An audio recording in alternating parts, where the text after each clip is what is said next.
अच्छा जी, बच्चों से बात कर रहे हैं, बच्चों से बात कर लेते हैं। चैप्टर 3 के न्यूमेरिकल हैं, चटपटे बड़े आसान से। बड़ा आसान सवाल है कि एक कार है, उसका जो वेट दिया हुआ है 9800 न्यूटन, पुरानी किताब में बताइए। वेट देते ही इसलिए हैं ताकि तुम ग्रेविटी से डिवाइड करके मास निकाल लो। वेट देते ही इसीलिए, जब भी वेट दें उसका मास निकाल लो। फिर कितनी स्पीड से चल रही है? 40 किलोमीटर पर आवर। तो वी आई दिया हुआ 40, मैंने कन्वर्ट कर लिया भाई मीटर पर सेकंड। सीधी सीधी बात है। On the application of brakes, brake लगाने के बाद it comes to rest after travelling a distance 50 metre. Brake लगे, गाड़ी रुकी। रुकरी का मतलब वी एफ ज़ीरो हुई, लेकिन कितना मीटर कवर करने के बाद? 50 मीटर। इंतहाई घटिया किस्म के ब्रेक थे कि 50 मीटर का फासला कवर हो गया। 50 मीटर का मतलब होता है कि आधा फुटबॉल का ग्राउंड। अगर कोई आगे बंदा होता तो मर जाता। तो भाई, अब वो ब्रेकों ने कितनी फोर्स लगाई रोकने के लिए, रोकते ना, जाहिर सी बात है ब्रेक। अच्छा, ये रोकने वाली फोर्स है तो आंसर माइनस में आएगा। अब फोर्स को तो एक ही फॉर्मूला मेरे पास ले देंगे, एफ इजिकल टू एम है। एम दिया हुआ था, एक नहीं दिया हुआ। डेटा चीख चीख के बता रहा है कि यहाँ पे थर्ड इक्वेशन लगेगी। थर्ड इक्वेशन लगाई मैंने, देखे तुम्हारे सामने सामने काम कर रहा हूँ, कोई ऐसा अलग काम नहीं है। ए आया, मैंने इसे ए को फ़ौरन पुट किया ऊपर, आंसर माइनस में आया। मैंने बताया कि negative signs due to retarding force. सीधा सीधा सवाल है भाई। इसकी पीडीएफ लेना हमसे ग्रुप पर तुम लोग। दूसरा, ओए होए होए, ये बड़ा मजे का सवाल है। बड़ा आसान सवाल है कि बच्चों को मसला करता है। एक हेलीकॉप्टर है, 3920 न्यूटन का वेट है। वेट का मैंने कहा था मास निकाल लो। ठीक है भाई। कैलक वो ऊपर जा रहा है 2 मीटर पर सेकेंड स्क्वायर के साथ। What will be the force? दो दफ़ा फोर्स निकालनी है। एक सवाल यहाँ से यहाँ तक का है। बेटा इसका खेल लेता हूँ, एक सवाल समझे यहाँ से यहाँ तक का है। फिर दोबारा कह रहे हैं what will be the force, दो दफ़ा फोर्स निकालनी है। एक दफ़ा वो एक्सेलरेशन के साथ ऊपर जा रहा है, एक दफ़ा कांस्टेंट वेलोसिटी के साथ जा रहा है। तो मैंने डेटा के दो हिस्से बना दिए। कांस्टेंट वेलोसिटी के साथ जा रहा है उसको यहाँ लिखूंगा, एक्सेलरेशन के साथ जा रहा है उसे यहाँ लिखूंगा। एक्सेलरेशन कितना है? इतना। वेलोसिटी कितनी है? इतनी। अब मैंने हमने यहाँ पे बताया, व्हेन वेलोसिटी इज यूनिफॉर्म, जब वेलोसिटी कांस्टेंट हो तो जो ज़मीन उस पर फोर्स लगा रही है वो सिंपल उसके वेट के बराबर होगी।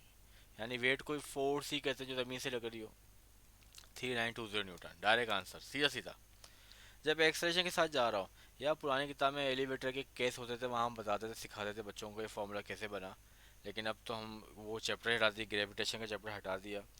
अब तुम लोग याद कर लो कि अगर कोई बॉडी एक्सिलरेशन के साथ ऊपर जा रही है तो ग्रेविटी वाला एक्सेलरेशन तो होगा, और साथ में ए भी प्लस हो जाएगा। वैसे होता है ना, F equal to M A या F equal to M G, तो वो जी प्लस ए हो जाएगा। दोनों को प्लस करेंगे, मल्टीप्लाई करेंगे, आंसर आ जाएगा। सीधा सीधा सवाल।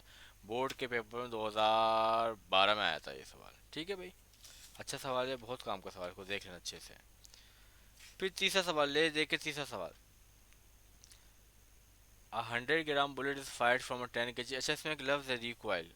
पूरी किताब में ये लफ्ज़ और कहीं पे भी नहीं है। यूनिकनेस आ गई भाई। एक बुलेट है जिसका मास 100 ग्राम है, जिसको 10 kg की गन से फायर किया गया है, तो M1 M2 आ गया है ना। कितनी स्पीड से फायर किया गया है किताब में गलत लिखी हुई थी, असल में 1000 है, किताब में 100 लिखी हुई है। तो बहरहाल इतनी स्पीड से फायर किया गया है तो वो V1 है। और what is the speed of required of gun, gun की स्पीड निकालनी है तो वो V2 निकालनी है। जाहिर सी बात है, जब V1 दी हुई तो V2 ही निकालनी है। लेकिन मैंने इसको V1 U2 क्यों कहा? क्योंकि रिक्वायल में जब है मोमेंटम की बात, तो वहाँ पे U1 U2 होती हैं टकराने से पहले की वेलोसिटीज, V1 U2 होती हैं टकराने के बाद की। रिक्वायल के केस में U1 U2 जीरो होता है, क्योंकि जब ट्रिगर दबाते हैं वो जाके टकराता है, टकराने के बाद गोली आगे भागती है, गन पीछे भागती है, लेकिन टकराने से पहले दोनों शांति से बैठे होते हैं, तो U1 U2 जीरो है। ये आपके सामने यही लो लगेगा, ये आपके सामने आंसर है। नेगेटिव फायर डायरेक्शन की वजह से। किसकी वजह से? डायरेक्शन की वजह से। बिल्कुल सीधा सीधा सवाल है, और आमतौर पर पेपर में भी आया था, हैरत है मुझे इस बात पे। एक और कर लेते हैं भाई। ये बहुत अच्छा सवाल है। मशीन गन, मशीन गन एक बड़ी भारी चीज़ होती है। जब ये मशीन गन चला रहे होते हैं तो ये इसको बड़ी जान लगा के पकड़ना पड़ता है, क्योंकि हिल रही बहुत होती है। तो मशीन सवाल भी यही है। हाँ, मशीन गन फायर्स 10 बुलेट्स पर सेकेंड। पर सेकेंड का मतलब तो टाइम आ गया 1 सेकेंड। ईच बुलेट वेट 20 ग्राम, हर बुलेट का वेट 20 ग्राम है। लेकिन 10 गोलियां फायर कर रही है, तो टोटल वजन हो जाएगा 10 से मल्टीप्लाई करके 200 ग्राम और 0.2 kg। कितनी स्पीड से फायर कर रही है? 1500, वी आई 1500 हो गई। और इनटू अ टारगेट, टारगेट पे पहुंच के वी एफ क्या हो जाती है? 0 हो जाती है। आपको एफ निकालना है। सीधी सीधी बात है। अच्छा, मैंने यहाँ पे नहीं सोचा कि U1 होगी, U2 होगी वगैरह, क्योंकि भाई फोर्स निकालनी है ना, तो वो तो एम ए होता है। जब एम ए होगा तो वी आई वी एफ ही होगा, ऐसी बात है। तो F is equal to M A formula है। एम दिया हुआ है, ए आपको निकाल लेंगे। फर्स्ट इक्वेशन से ए निकालेंगे, आंसर माइनस में आएंगे क्योंकि पकड़ने वाली फोर्स है। Find the force, find the force, find the force to hold gun. पकड़ना है गन को, फिक्स पोजीशन पे रोकना है गन को, हिले नहीं। तो वो फोर्स एक्सेशन माइनस में आएगा, और इस तरीके से आपका आंसर भी माइनस में आएगा। यहाँ लिख लेते हैं negative sign is due to retarding force।